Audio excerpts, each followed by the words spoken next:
Right ఇక వరద ప్రభావానికి సంబంధించి ఏపీ సీఎం చంద్రబాబు మీడియాతో మాట్లాడుతున్నారు. ఇప్పుడు లైవ్ చూద్దాం.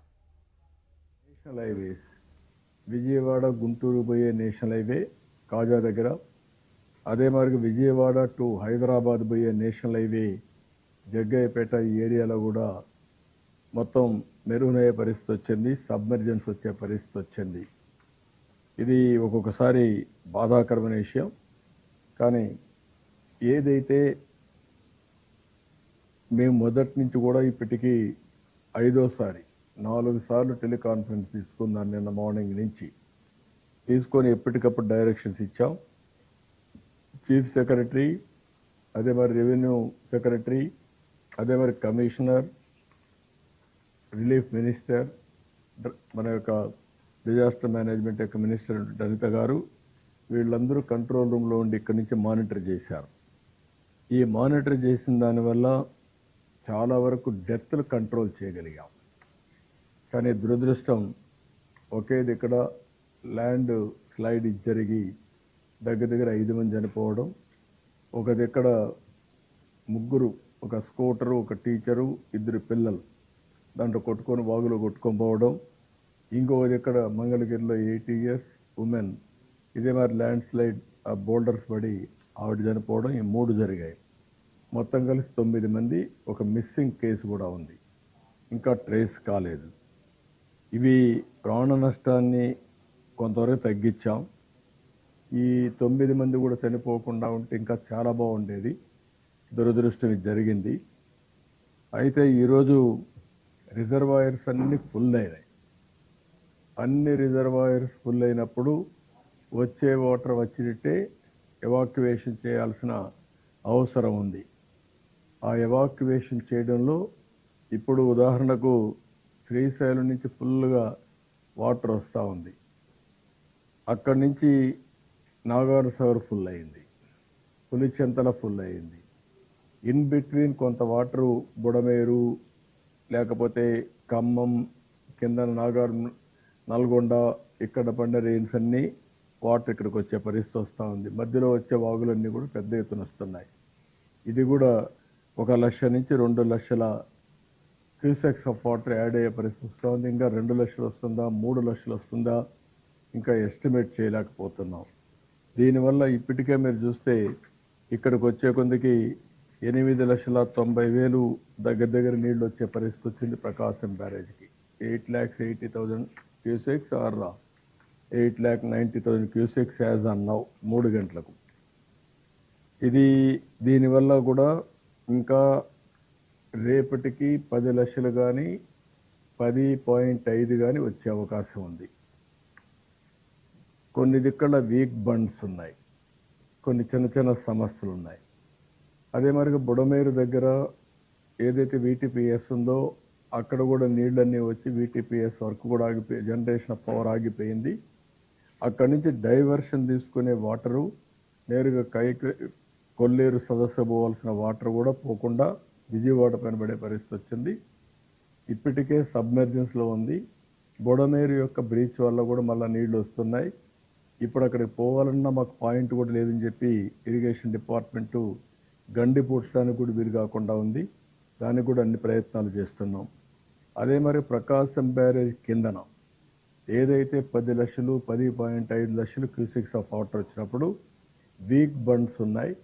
అవి శాండ్ బస్తాలు అవన్నీ పెట్టి ఏమేం చేయాలనో అవన్నీ రీఎన్ఫోర్స్ చేస్తున్నాం. కలెక్టర్స్ని అప్రమత్తం చేశాం, వారికి కూడా అప్రమత్తం చేసి ఎంతవరకు సురక్షితమైన ప్రాంతాలకు పంపించాలో పంపిస్తాం. అదే మాదిరిగా బండ్స్ను కూడా ఎంతవరకు స్ట్రెంగ్తెన్ చేయాలనో స్ట్రెంగ్తెన్ చేస్తాం.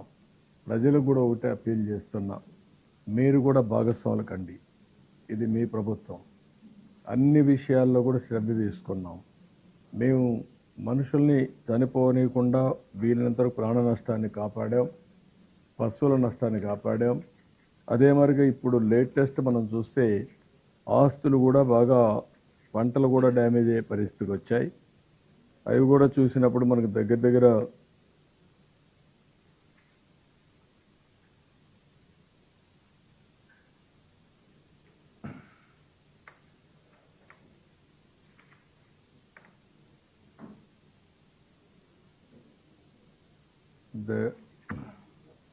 క్రాప్స్ అన్ని 1,11,259 హెక్టార్లు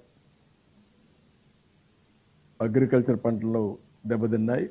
హార్టికల్చర్ అయితే 7,360 హెక్టార్లు దెబ్బతినింది. అదే మరి పెదకాకాని 1 సమ్మర్ స్టోరేజ్ దెబ్బతినింది. ఇవి కాకుండా రోడ్లు పెద్ద ఎత్తున బ్రీచ్ అయినాయి. ఇవి కాకుండా ఇంకొక పక్కన చూస్తే ట్రైన్స్ కూడా 2-3 ట్రైన్స్ ఆగిపోయినాయి. అక్కడ కూడా రీహాబిలిటేషన్ కానీ వాళ్ళకి ఫుడ్ కానీ ఇవన్నీ అరేంజ్ చేస్తున్నాం. అయితే కార్యక్రమాలు అయితే ఆన్ వార్ ఫుటింగ్ జరుగుతున్నాయి. 107 క్యాంపులు కూడా పెట్టారు. ఒక 17,000 మంది క్యాంపుల్లోకి తీసుకొచ్చారు.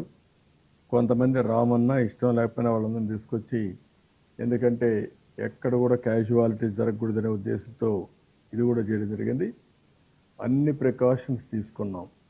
ఇది అయిన తర్వాత ఇప్పుడు పంటలు ఎక్కడా దెబ్బతినకుండా ఎక్కడ వీలైతే అక్కడ బోట్స్ కావాలంటే బోట్స్ అన్ని ఒక 8 మోటరైజ్డ్ బోట్స్ పంపించాం. 2 చాపర్లు కూడా పనిచేస్తున్నాయి. ఇవన్నీ కూడా పర్ఫెక్ట్గా కోఆర్డినేట్ చేసి మొత్తం ఎక్కడికక్కడ తీసుకోవాల్సిన అన్ని చర్యలు తీసుకొని కంట్రోల్ చేస్తున్నాం. నాకు ఈ విషయంలో, ఎందుకంటే ఎప్పుడు కూడా తెలుగుదేశం ప్రభుత్వం ఉన్నప్పుడు, ఎన్డీఏ ప్రభుత్వం ఉన్నప్పుడు అన్ని విధాల చర్యలు తీసుకుంటాం. ప్రాణ నష్టం లేకుండా కాపాడుతాం. ఆ తర్వాత రీహాబిలిటేషన్ కూడా, రెస్క్యూ అయితే చేయగలిగాం. రిలీఫ్ అయితే ఇప్పటి నుంచి ప్రారంభం అవుతుంది. రిలీఫ్ కూడా కొంత పెంచాం. పెన్షన్ రిలీఫ్ కూడా మేము అనౌన్స్ చేస్తాం.